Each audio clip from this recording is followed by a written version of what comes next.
21장입니다. 마태복음 제21장 6절부터 9절까지 보겠습니다.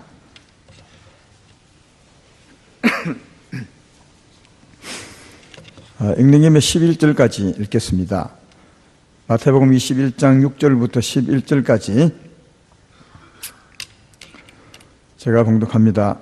제자들이 가서 예수께 명하신 대로 하여 나귀와 나귀 새끼를 끌고 와서 자기들의 겉옷을 그 위에 얹음에 예수께서 그 위에 타시니 무리의 대다수는 그들의 겉옷을 길에 펴고 다른 이들은 나뭇가지를 베어 길에 펴고 앞에서 가고 뒤에서 따르는 무리가 소리에 높여 이르되 호산나 다윗의 자손이여 찬송하리로다. 주의 이름으로 오시는 이여 가장 높은 곳에서 호산나 하더라. 예수께서 예루살렘에 들어가시니 온 성이 소동하여 이르되 이는 누구냐 하거늘 무리가 이르되 갈릴리 나사렛에서 나온 선지자 예수라 하니라. 아멘. 오늘은 종려가지를 들고 호산나 하더라 이런 제목으로 종려주일 말씀을 하겠습니다. 오늘은 종려주일입니다. 왜 종려주일이라 할까? 다 아시는 분이 계시겠지만 자세히 아는 분은 아마 없지 않나 생각이 됩니다. 하나님 말씀을 잘 들으면 내가 이해가 됩니다. 이해가 되면 그게 이제 믿음이 되는 거죠. 그래서 말씀을 잘 듣고 이해하면 참 중요한 것은 그게 나의 믿음이 되고 그 믿음이 내 삶을 붙들어가기 때문에 듣고 깨달아 아는 것이 참 중요하다. 그런 생각이 듭니다. 왜 오늘을 종려주일을 하는가 하는 것을 제가 설명을 해보겠습니다. 잘 듣고 여러분의 믿음이 되기를 바랍니다. 예수님이 예루살렘에 입성할 때는 예루살렘에 이제 십자가 짊어지기 위해서 마지막으로 입성할 때는 돌아가시기 전에 십자가 짊어지기 전에 5일 전입니다. 그러니까 오늘날 땡겨보면 오늘입니다. 오늘부터 5일 후에 금요일 날 잡혀서 십자가를 짊어지게 되니까 5일 전에 오늘 예수님께서 예루살렘에 입성하게 되는데 입성할 때 어떤 모습으로 입성했냐면 제자들에게 건너편에 가서 나귀와 나귀 새끼를 데려오라 했습니다. 나귀가 매이 있는 것을 보리니 끌고 오라. 나귀 어미가 오면 나귀 새끼도 따라올 것을 생각하고 그렇게 오라고 했습니다. 제자들이 끌고 왔더니 우리가 생각해 보기에는 되게 우스꽝스러운 모습으로 주님이 예루살렘에 입성합니다. 나귀 어미를 타고 가야 될 텐데 나귀 새끼를 타고 오는 겁니다. 이 말씀을 잘 모르는 사람들은 왜 저러실까? 주님이 좀 이상한 분 아닐까? 이렇게 생각할지 모르겠지만 이 하나님 말씀을 아는 분들은 오히려 감격스럽죠. 그래서 하나님 말씀에 의하면 오늘 본문 앞부분에 나와 있습니다. 그렇게 되어 있습니다. 21장 5절에 보면 이렇게 되어 있죠. 4절 5절을 보면 이는 선지자를 통하여 하신 말씀 이루리 하심이라 일렀으되 시온의 딸에게 이르기를 내 왕이 내게 임하나니 그는 겸손하여 나귀 곧 멍에 매는 짐승의 새끼를 타도다 하리라. 어미를 사고 오면 우리에게는 정상이지만 이스라엘 백성들에게는 정상이 별로 큰 의미가 없습니다. 뭐 그런 줄 알겠죠? 나 오시는데 새끼를 타고 옵니다. 근데 하나님 말씀에 의하면 새끼 타고 온 그가 이스라엘의 왕이라는 거예요. 구원의 왕이다. 그래서 이 백성들이 새끼 타고 오는 모습을 보면서 굉장히 감격해 합니다. 야, 저가 하나님 말씀대로 진짜 왕이구나. 우리를 구원할 구주구나. 그렇게 이제 생각하게 되어서 감격하게 된 것을 볼 수 있는데 예수님 예루살렘 입성할 때 왜 그렇게 많은 사람이 모였느냐? 오늘 보면 굉장히 많은 사람들이 예수님을 영접하고 있음을 환영하고 있음을 볼 수 있는데 왜 모이냐면 요한복음에 보면은 예수님이 입성하기 바로 전날인가 아니면 며칠 전에 베다니에 계셨는데 베다니에서 어떤 일을 했냐면 죽은 나사로를 살리게 됩니다. 그것도 장사 지낸 지 4일 만에 썩은 냄새가 나는 시체를 살렸습니다. 다 보는 앞에서요. 굉장한 일을 일으켰었죠. 그 소문이 베다니는 유대 예루살렘과 가까우니까요. 그 소문이 쫙 퍼졌습니다. 그래서 예루살렘에 있는 분들도 다 알았습니다. 그 소문 듣고 예수님이 죽은 나사로를 살리되 무덤에 장사되는 지 나흘 만에 시체를 살렸다. 굉장한 사건이 있었습니다. 그래서 그들은 근데 그 예수님이 예루살렘에 온다는 소문을 들은 겁니다. 이 6월절을 맞았어요.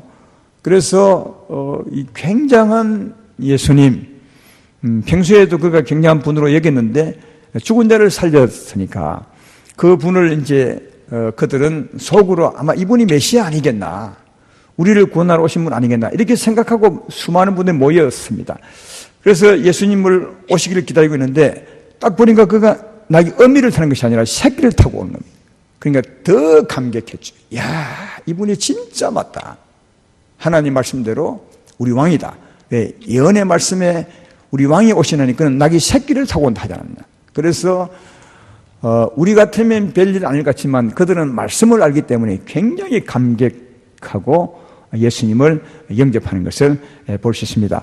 근데 어떤 모습으로 영접을 하느냐, 오늘 본문 8절을 보면 나와 있습니다. 8절에 보면 무리의 대다수는 그들의 겉옷을 길에 펴고 다른 이들은 나뭇가지를 벼 길에 펴고 앞에서 가고 뒤에서 따르는 무리가 소리 높이 이르되 호산나 다윗의 자손이여 찬송하리로다. 주의 이름으로 오시는 이여 가장 높은 곳에서 호산나 하더라. 수많은 사람들이 예수님 나귀 새끼 타고 오는 그 앞에 나뭇가지를 쫙 깔고요, 앞에 가면서도 뒤에 오면서도 호산나, 주의 이름으로 오시는 이여, 완전히 왕으로 생각하고 환영하고 있음을 발견해 보시는데, 이 나무가 무슨 나무인지 아십니까? 오늘 본문에는 그냥 나뭇가지로 되어 있는데 요한복음 12장 13절에는 이렇게 말합니다. 종려가지를 가지고 맞으러 나가 외치되 호산나 찬송하리로다. 주의 이름으로 오시는 이 곧 이스라엘의 왕이시여 하더라. 그러니까 이 나뭇가지는 다른 나무가 아니라 종려나무 가지였습니다. 네. 종려가지를 쫙 펼 뿐 아니라 종려가지를 들고 제가 볼 때는 막 흔들면서 호산나 그렇게 맞이했습니다. 이 호산나는 무슨 뜻이죠? 우리를 구원하여 주십시오 이런 뜻이거든요. 여기 읽었던 9절 마지막 부분에 주의 이름으로 오시는 이여 가장 높은 곳에서 호산나, 이 말은 가장 높은 곳에 계신 하나님이 우리를 구원하소서 이런 이제 뜻입니다. 소리는 그런댔지만 이제 실제로 손에는 종려가지를 들고 막 흔들면서 호산나 우리를 구원해 주십시오 이렇게 말했으니까 하필이면 종려나무겠습니까? 그 많은 나무들 중에 이스라엘에도 종려나무 있는 것이 아니라 많은 나무도 있는데 그러니까 종려가지를 흔들며 호산나 할 때 이 종려나무 가지가 호산나 구원과 관계가 있기 때문에 종려가지 나무를 흔들고 예수님 영접했습니다. 그래서 종려나무 가지를 흔들며 예수님을 환영한 날이 이 날이기 때문에 종려주일이다 그렇게 하는 겁니다. 그러면 종려가지를 왜 흔들었느냐? 여기서 알고 보면 그렇게 흔들었던 이유를 알 수 있습니다. 이 종려가지는 어디에서 자라느냐 하면 주로 사막과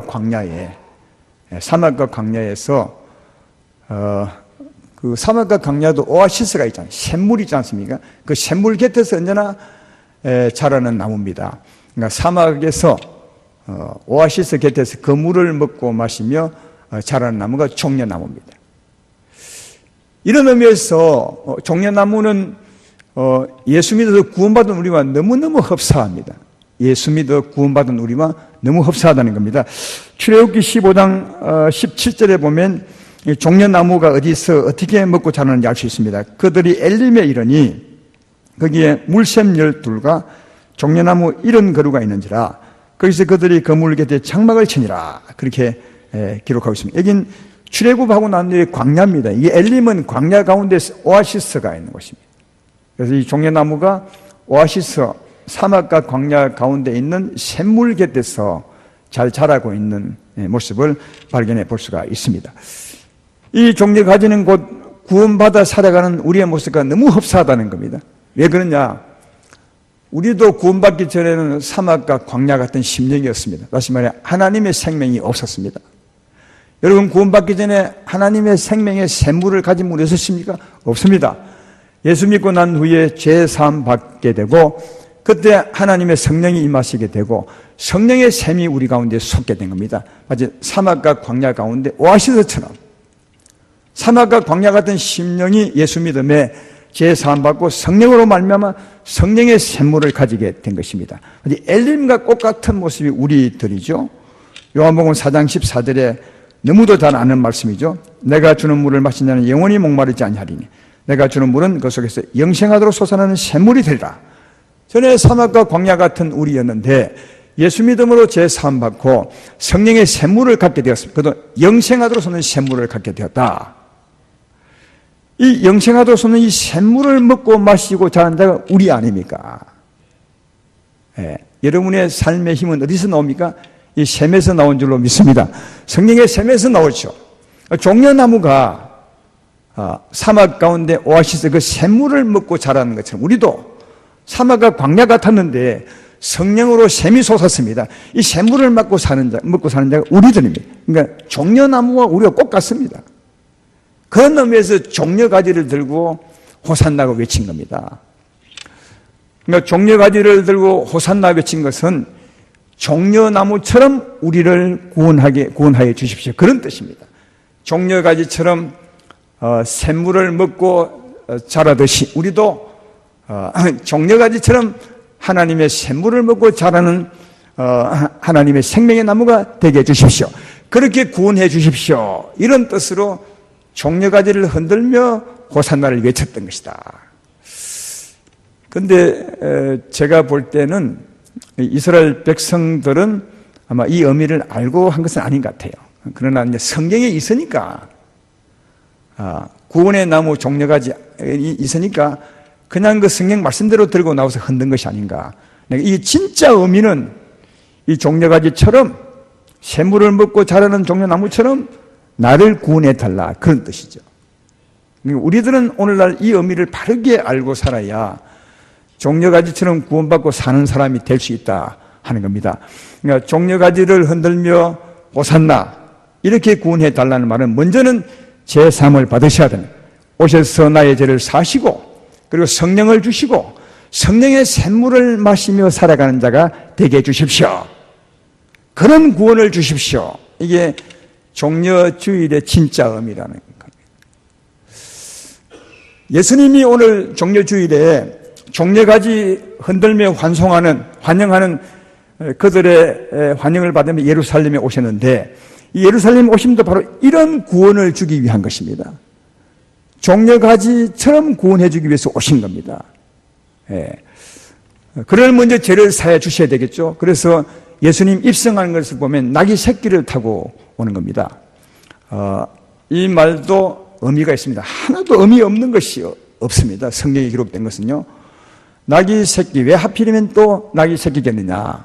소 새끼도 있고 염소 새끼도 있을 텐데 왜 하필이면 낙이 새끼냐. 성경에는 낙이와 우리 인생을 같은 이유로 설명합니다. 낙이도 부정한 짐승입니다. 우리 인생도 죄로 말미암아 부정한 사람입니다. 하나님께 바로 갈 수 없어요.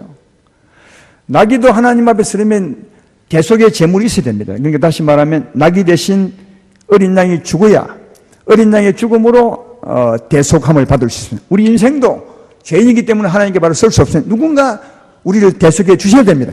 구약에는 어린 양으로 대속했습니다. 그때 어린 양이 대신 죽음으로 하나님 앞에 죄 없는 자로 설 수 있습니다. 낙이와 인생은 같은 모습입니다. 출애굽기 13장 13절에 말하고 있죠. 낙이의 첫 새끼는 다 어린 양으로 대속할 것이요. 맞죠?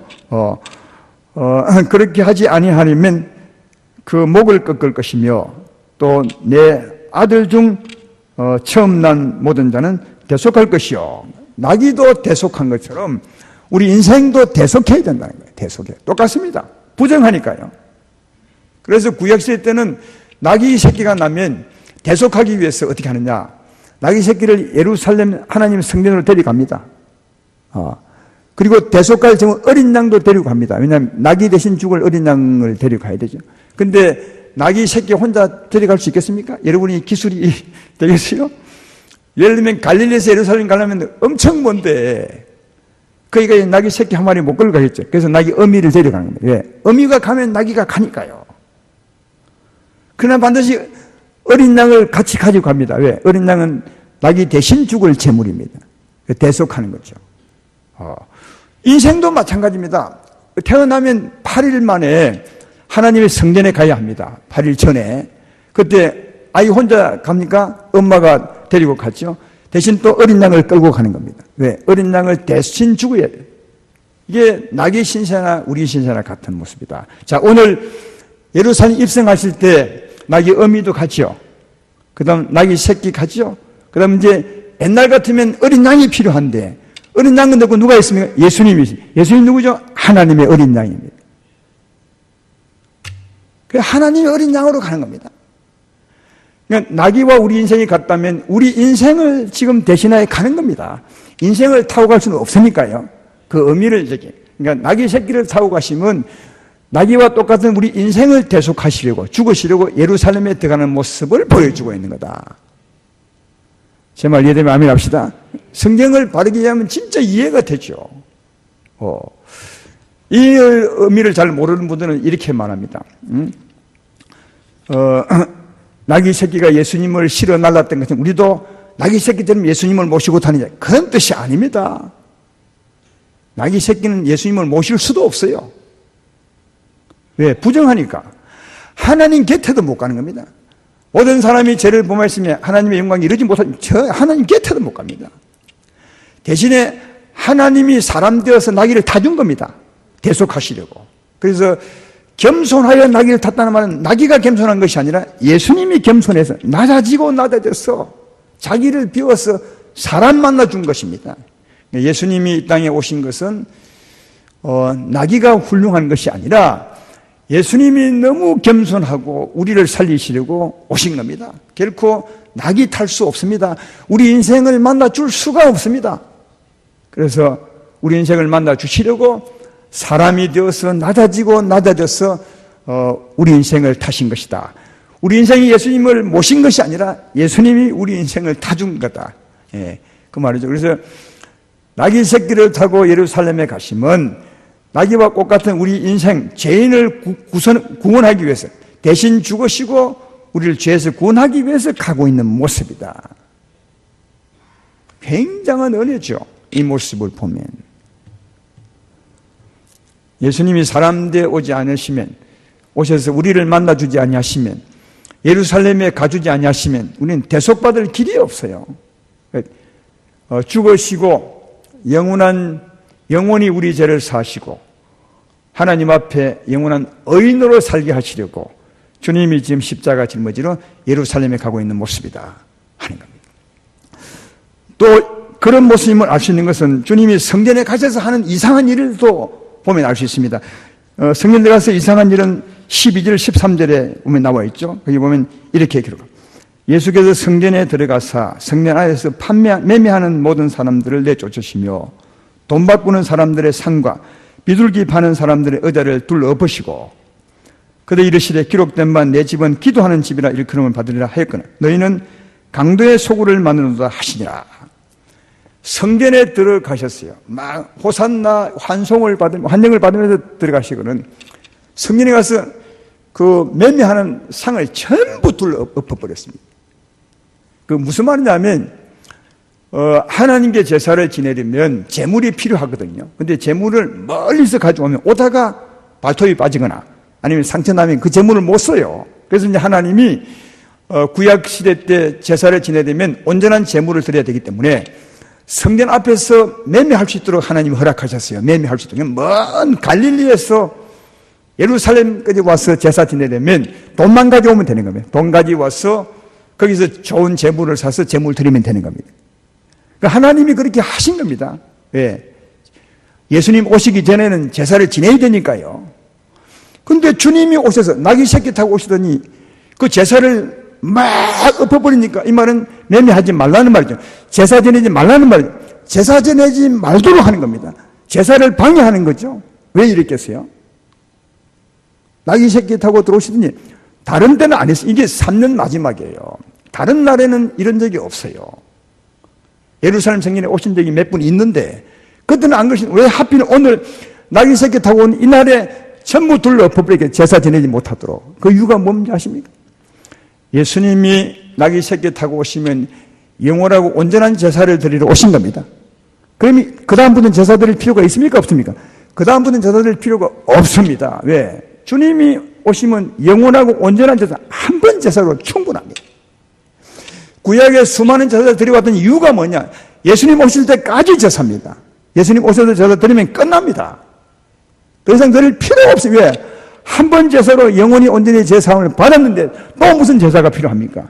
근데 나귀 새끼를 타고 영원한 제사를 드리러 오셨는데도 제사를 그칠 생각을 하냐고 계속 물건 사고 파는 거예요. 그게 둘러 엎어버린 거다. 제사 지낼 수 없는데 너희가 나를 믿는다면, 왕을 기다렸다면, 하나님을 믿는다면 그럴 수 없는데 내가 왔는데도, 나귀 새끼를 타고 왔는데도 너희가 아직까지 제사를 더 지내느냐, 믿음이 없는 사람들아. 그래서 제사를 지내지 못하도록, 왜? 영원한 제사를 드리러 오셨기 때문이죠. 그래 둘러 엎어버린 것이다. 예. 히브리서 10장 12절로 14절에 예수님 제사에 대해서 말씀하잖아요. 오직 그리스도는 죄를 위하여 한 영원한 제사를 드리시고 하는 우편의 한 제사, 그 위에 자기 원수들을 자기 발등상이 되게 하실 때까지 기다리시나니 그가 거룩하게 된 자들을 한 번의 제사로 영원히 온전하게 하셨느니라. 할렐루야. 영원히 온전하게 제사 드리는 겁니다. 한 번 나귀 새끼 타고 왔다면 그 어미처럼 한 번 딱 죽으면 전부 영원히 온전해서 끝나는 겁니다. 더 이상 제사 지낼 필요가 없습니다. 그래서 히브리서 10장 18절에 이렇게 말합니다. 이것들을 사신즉 다시 죄를 위하여 제사 드릴 것이 없느니라. 그러니까 메시아를 기다렸다면, 왕을 기다렸다면, 호산나 하고 있다면 이제는 제사 드릴 필요가 없다. 양을 살릴 필요가 없구나. 소를 살릴 필요도 없구나. 이제는 끝이야. 우리의 소망 예수님이 오셨으니 이제는 끝이야 하고 끝이 되는데, 예수님이 오셨는데도 계속 물건 주고 파오니까 주님이 엎어버리신 거다. 예. 여기 엎어버린 것은 그런 놈입니다. 주님이 오셨기 때문입니다. 더 이상 제사가 필요 없기 때문입니다. 그리고 오늘 본문에 보면 예언의 말씀도 그렇지 않습니까? 13절을 보라고요. 그들이 이러시되 기록된 바 내 집은 기도하는 집이라 일컬음을 받으리라 하였거늘. 예? 내 집은 기도하는 집이라 일컬음을 받으리라. 이번에 이사야서 56장 말씀이에요. 이 말씀이 있어요. 여러분, 지금까지는 제사 지내는 집입니다. 기도하는 집이 아니에요. 예루살렘 성전이 예수님 오시기 전까지는 기도하는 집이 아니에요. 제사 지내는 집입니다. 그러나 예수님 오시면 그 후로는 이제 제사가 필요 없으니까 이제는 기도하는 집이 되는 것입니다. 그래서 예수님 오시면 기도하는 집이라 일컬음을 받으리라, 미래죠. 받으리라 하였거늘 아직도 제사 지내주고 너희가 이렇게 하고 있느냐, 이 말씀하는 거예요. 예수님 인용해서. 그러니까 예언의 말씀을 보셔도 예수님의 행동을 충분히 이해할 수 있는 거죠. 물론 주님이 강도의 구례를 만드는 도다 이렇게 말합니다. 여러분, 이 말도 맞기는 맞습니다. 왜냐하면 한 데서 재물을 가져오지 못하고 성령 앞에서 재물을 사고 파니까 그이도 오랜 동안 간섭이 됐으니까 팔고 사는 사람이 얼마나 폭리를 치는지 몰라요. 왜? 재물은 사야 되니까, 좋으면 좋을수록 좋으니까 이 파는 사람이 얼마나 폭리를, 강도죠, 강도. 제값에 팔아야 되는데 그 먼데 온 사람 하나님 만나겠다고 불쌍한 사람이 너무 많은데 막 폭리를 취하는 겁니다. 왜? 안 사면 제사를 지낼 수 없으니까. 강도죠, 강도. 그런 의미에서는 강도였습니다. 그러나 진짜 강도의 구례 때문에 엎은 것이 아니라 예수님이 나귀 새끼를 타고 왔기 때문에 엎어버린 것이다. 강도의 구례는 거기에 포함된 말입니다. 그러니까 진짜 주님이 제사를 엎어버린 것은, 지내지 못하게 한 것은 영원한 제사를 드리러 왔는데도 제사를 거치지 않으려고 하기 때문에 주님이 그렇게 하신 것이다. 근데 이 같은 주님의 모습을 이해하지 못했죠. 그 제사를 주관하는 대제사장과 관원들이 말이죠. 왜? 예수님을 메시아로 보지 않았기 때문이죠. 그들은. 그래서 예수님 행동이 너무 이상한 겁니다. 하나님의 아들이라 하고 하나님을 경외한다 하는 사람이 제사를 못 엎어버리니까 이럴 수 없다는 거예요. 왜? 그들 생각에는 제사를 지내야 제사함 받고 제사함 받아야 구원을 받는데, 그렇잖아요.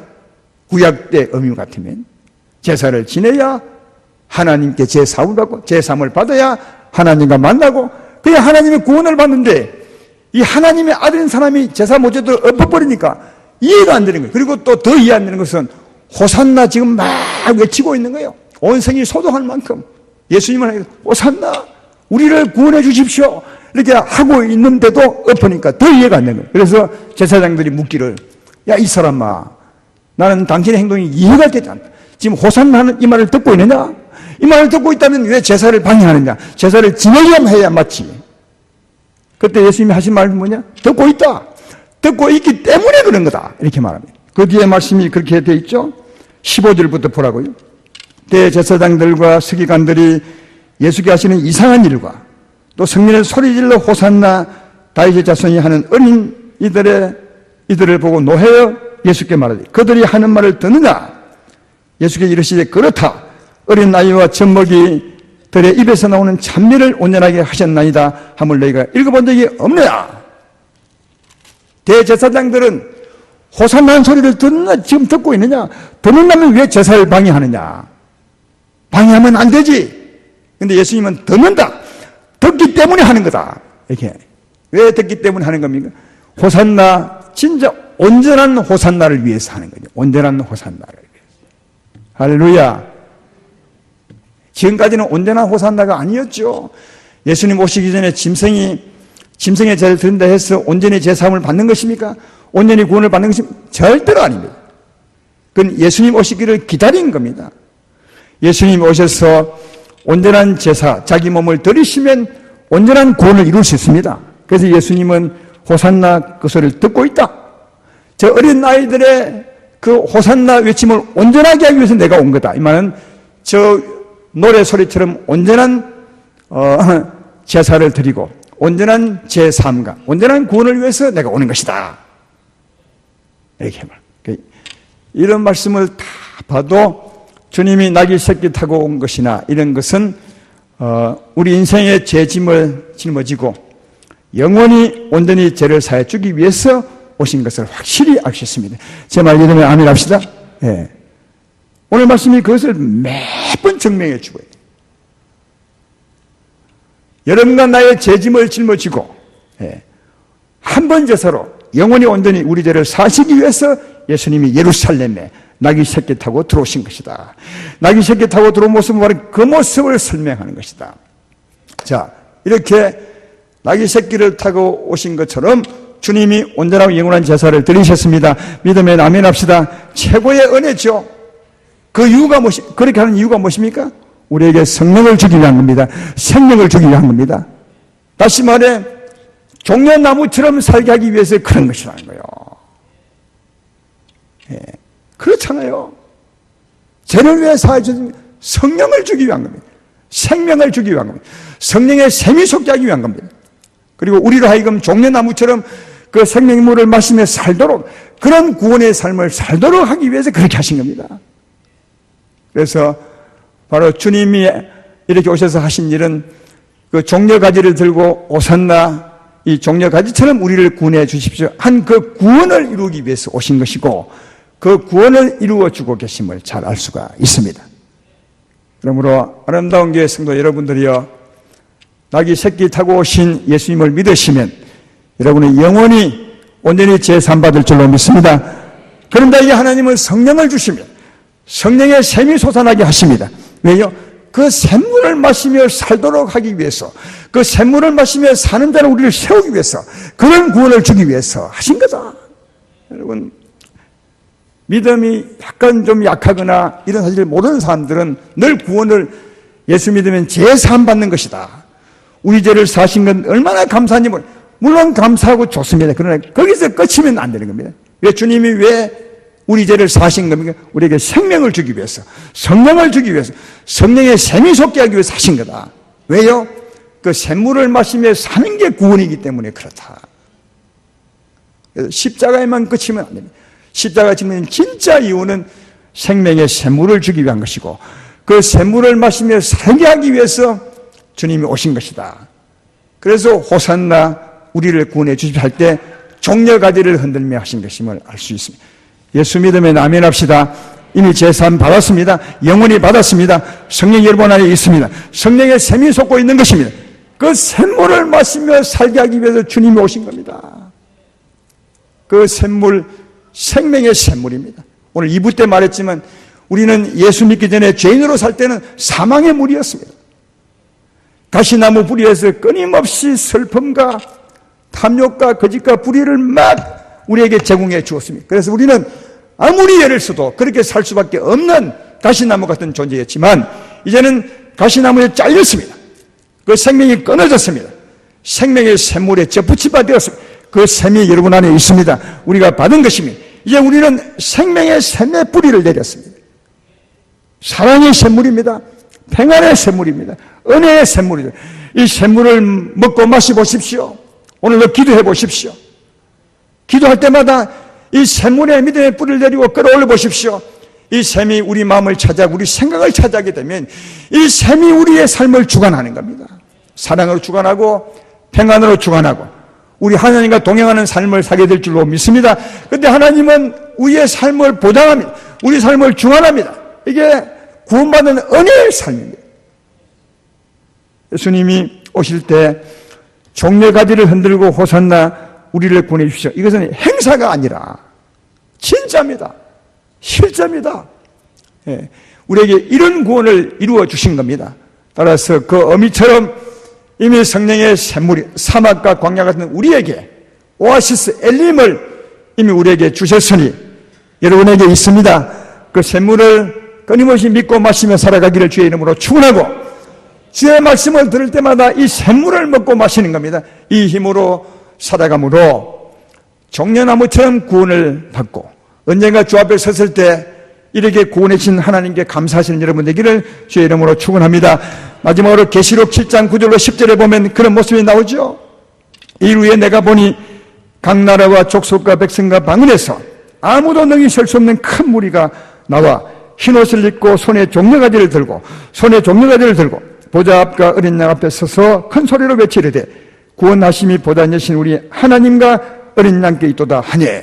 이거는 이 세상을 종려나무 끝처럼 살다가 구원받고 살다가 천국에서 하나님께 찬송하는 겁니다. 천국에서 구원받고 난 후에 천국에서 우리의 마지막 가야 될 그곳에서 많은 사람들이 흰옷 입은 수많은 사람, 우리들이죠. 찬송하는데 그때 찬송할 때 또 손에 든 게 있습니다. 뭡니까? 종려가지입니다. 이걸 막 흔들면서 나를 이렇게 구원하시니 하나님과 어린 양에게 있습니다. 어떻게 구원했는데 종려나무처럼 구원하신 하나님이요. 우리는 종려나무였습니다. 하나님이 샘물을 주셔서 그 물을 마시며 살게 했고 그 삶의 결과로 천국에 왔습니다. 이렇게 구원하신 하나님께 감사합니다. 이게 천국의 노래였습니다. 그곳에서도 감사하는 것은 뭐냐 하면 종려나무처럼 살게 하신, 종려나무처럼 구원하신 하나님 은혜에 감사하는 것을 볼 수가 있습니다. 따라서 이 말씀을 봐도 이 땅에 어떻게 살아야 되는지를 분명히 알 수 있죠. 여러분 안에 성령의 샘이 있습니다. 성령의 샘이 있습니다. 오아시스가 있습니다. 이 샘물을 마시며 힘있게 살아가는 여러분이 되셔서 구원받는 삶을 살게 되기를 바라시고 언젠가 주 앞에 가서 있을 때도 틀림없이 그렇게 노래할 겁니다. 이렇게 구원하신 이가 하나님이십니다. 주여 정말 감사합니다. 이렇게 아마 진짜 노래할 때가 있을 것입니다. 그 노래를 미리 당겨서 이 땅에 살 동안 종려가지처럼 생명의 물을 살고 먹고 사시면서 힘있게 구원받은 사람처럼 살아가시는 복 있는 여러분 되기를 주의 이름으로 축원합니다.